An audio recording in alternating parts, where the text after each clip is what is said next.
Find angle y below.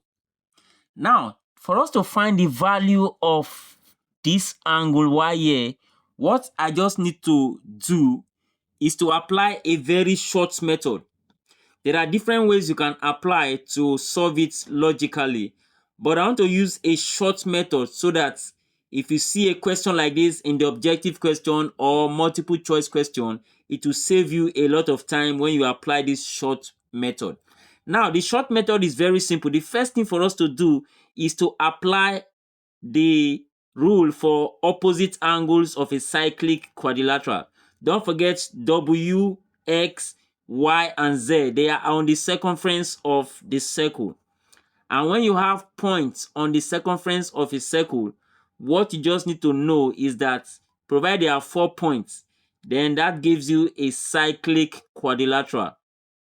So this is a cyclic quadrilateral. And the opposite angles of a cyclic quadrilateral are supplementary, meaning that they add up to 180 degrees.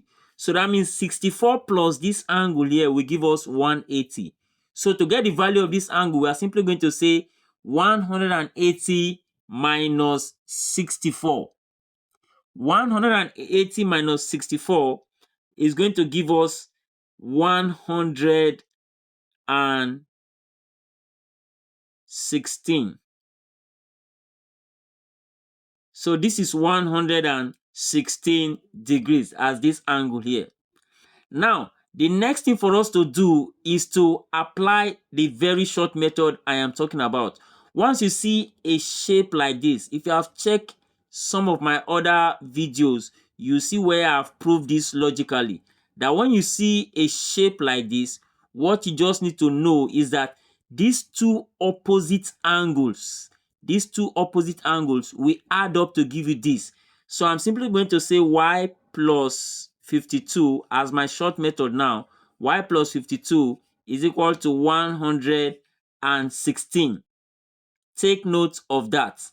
And from there, I can simply say y will be equal to 116 minus, when this plus 52 comes to this side, it becomes minus 52.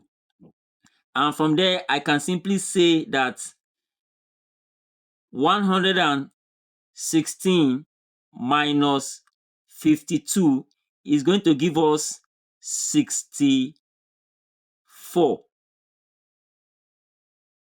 as our final answer. Hope you enjoyed this video and this short method. Please don't forget to like, share, and join for more videos like this. Thank you for watching.